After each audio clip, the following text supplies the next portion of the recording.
Hola y bienvenido de nuevo a mi canal Curioso de la Historia. Como supongo que has visto en estas semanas, en España ha sufrido una catástrofe, por desgracia, la famosa Dana de Valencia, y estamos viendo todos los días cómo se aprovecha de un lado y de otro para dar información que no es correcta del todo, tergiversar parte de verdad o directamente mentir, aprovechándonos de ello para atacar al contrario. Por eso hoy te vengo a hablar de la propaganda, de qué es la propaganda, de su historia y de cómo se sigue aplicando a día de hoy. Porque la única manera que tenemos para defendernos de ella es saber exactamente cómo tratan de manipularnos y cómo podemos hacer frente a esto mismo. Así que si te quedas conmigo, te voy a explicar en este vídeo los 11 principios de la propaganda y cómo podemos también darnos cuenta de lo que son, detectarlos y tratar de cortarlos de raíz. Arrancamos. Lo primero de todo, y para entender el concepto de propaganda y de dónde viene, sobre todo tenemos que saber quién fue el padre de la propaganda tal y como la conocemos. Y ese no fue otro que Joseph Goebbels, este señor que ves aquí. Y este señor que ves aquí, aparte de parecer una persona con poco poder físico, ya que era una persona bastante menuda, era el ministro de propaganda de este señor que ves aquí, que como bien sabes es el pintor austriaco, como muchos le conocen, básicamente Adolf Hitler. Y para que veas lo importante que fue Joseph Goebbels y la importancia que tuvo la política de propaganda dentro de este periodo histórico de la historia, valga la redundancia, es que gracias a todo lo que él diseñó y a todo lo que él le dio bombo, porque todas estas cosas ya venían de antes, se consiguió unificar a todo un pueblo, el pueblo alemán, en el odio hacia un cierto grupo, que es el famoso pueblo de David. No voy a decir nombres porque ya sabemos cómo están los algoritmos últimamente con este pueblo, pero básicamente consiguió que toda la ira, todo el miedo, todo el odio, todo el rechazo que se generaba dentro de la población alemana por otros muchos problemas, se congregaran y se aglutinaran en odio hacia ese cierto grupo. ¿Cómo? Te lo voy a mostrar ahora con los 5 primeros principios de la teoría de la propaganda.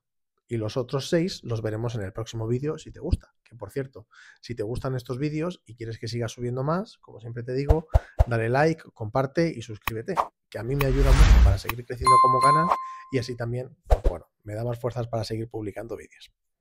Seguimos. Empezamos por el primer principio y es el principio de simplificación y el enemigo único. Es lo que te comentaba anteriormente, pero te lo voy a describir exactamente, que es básicamente centrar y reducir los problemas complejos a una simple lucha entre el bien y el mal, personificando a un enemigo claro. En este caso, como te decía, el partido nazi lo que quería era que todos los problemas que tenía la sociedad alemana, que eran muchos, que venían precisamente de la Primera Guerra Mundial y que se encontraban con una sociedad tremendamente rota y en la que había muchísima desigualdad, todo era culpa de esta gente que te comentaba, que te estoy poniendo aquí la estrella de David para que los asocies. Básicamente, ¿qué hacían?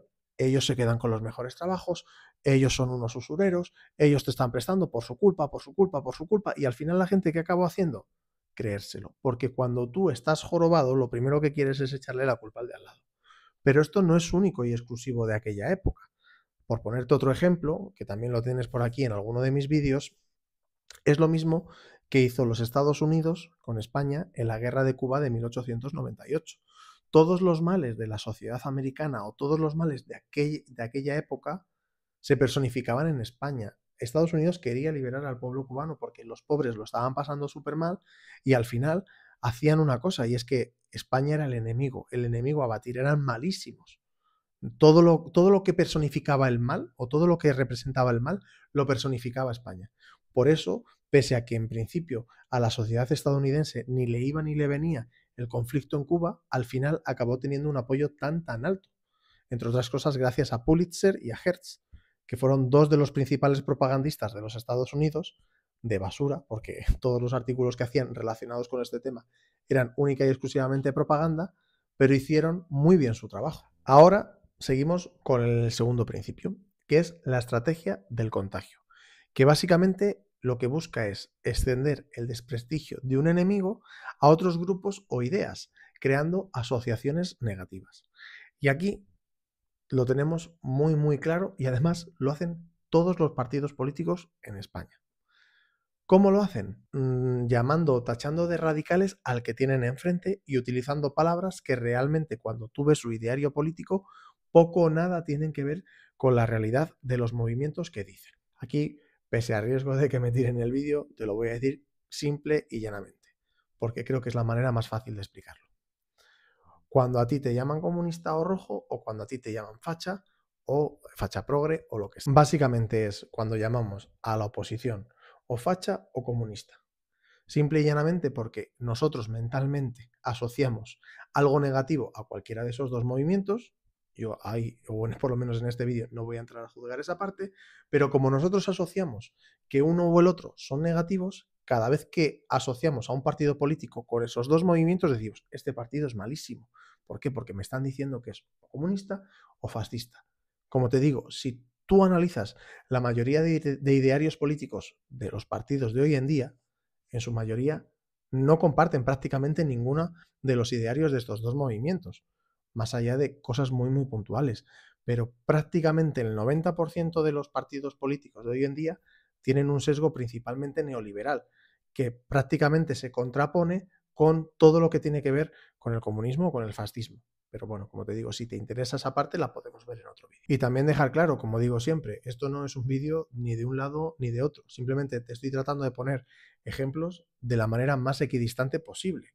Como ves, casi siempre utilizo de un lado, utilizo de otro, pero para tratar de demostrar que esto no es únicamente o no es exclusivo de una parte del espectro político, sino que por desgracia lo utilizan todos. ¿Para qué? Para manipularnos mentalmente y para hacer que nos enfrentemos los unos a los otros y no nos paremos a pensar realmente la realidad de todo lo que hay detrás. Seguimos con el tercer principio, que es el principio de transposición, que básicamente lo que es o en lo que consiste es en culpar al oponente de los errores o defectos propios. Hace muy poquitos días ha salido precisamente, o mejor dicho, han salido prácticamente de todos los espectros políticos, tanto del gobierno central como del gobierno autonómico, hablando de la parte de la desgracia de la Dana, a decir que la culpa la tenía el otro. ¿Por qué? Porque había hecho esto de esta manera o lo había hecho de esta otra. ¿Y qué hacían? Básicamente tratar de inculpar de sus propios errores a los errores del de al lado.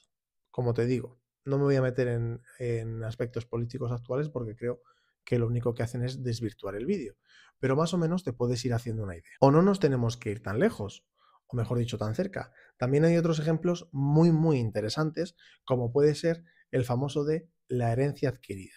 Cada vez que entra un partido político a ser partido de gobierno, deja la oposición y entra a ser el partido principal de gobierno, todos hablan de la herencia. No, es que tenía estas promesas, pero es que por culpa del que estuvo antes que yo, me ha dejado hecho esto un desastre y es que, madre mía, no voy a poder cumplir la mitad de lo que te prometí. Básicamente es eso.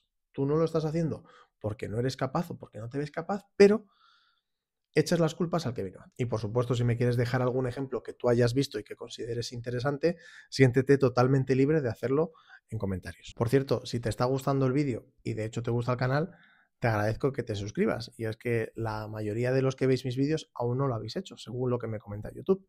Y a mí la verdad que me ayudaría muchísimo para que el canal siguiera creciendo. Así que nada, si te interesa y lo haces, yo te lo agradezco mucho. Seguimos con el vídeo. Hemos visto ya 3 de los 11 principios de la propaganda de Joseph Goebbels y ahora vamos a ir por el cuarto, que es el principio de exageración y desfiguración.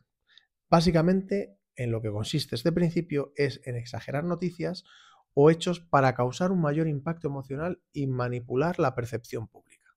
En el momento en el que te atacan a la emoción, ya el cerebro deja de pensar y todo lo que a ti te ataca en ese punto emocional ya directamente se convierte en una amenaza. En cuanto se convierte en una amenaza, sale tu instinto de supervivencia y por lo tanto eres mucho más manipulable. Y aquí tenemos cientos de casos y, como te digo, desde todos los puntos de vista. Desde aquellos partidos que exageran al empresario y dicen que prácticamente pues son Satanás, hasta aquellos que cogen y dicen que la gente que viene de otro país solo viene a cometer delitos.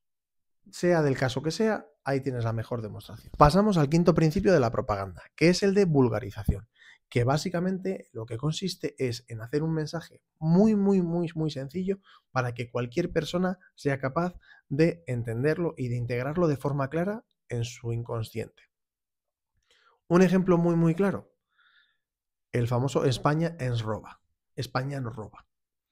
No voy a entrar en, como te digo siempre, en sentimientos de independentismo o no, porque al final un sentimiento es eso, un sentimiento, y ahí no se puede entrar en el punto de la razón. Pero cuando tú constantemente estás simplificando un mensaje y diciendo, este es malo, este nos quita el dinero, si no fuera por él podríamos hacer muchas cosas más, pum, pum, pum, es un mensaje tan sencillo que acaba calando. Y cuando cala, al final lo integras como tuyo. Y al final lo vemos, las famosas conversaciones de cuñados están llenas de este tipo de vulgarizaciones. Pero no es el único caso. Prácticamente todos los eslogans políticos basan su estrategia en el principio de vulgarización. Mensajes muy cortos, muy directos, que se puedan repetir en prácticamente cualquier meeting y que vayan calando, que se te queden aquí y no aquí.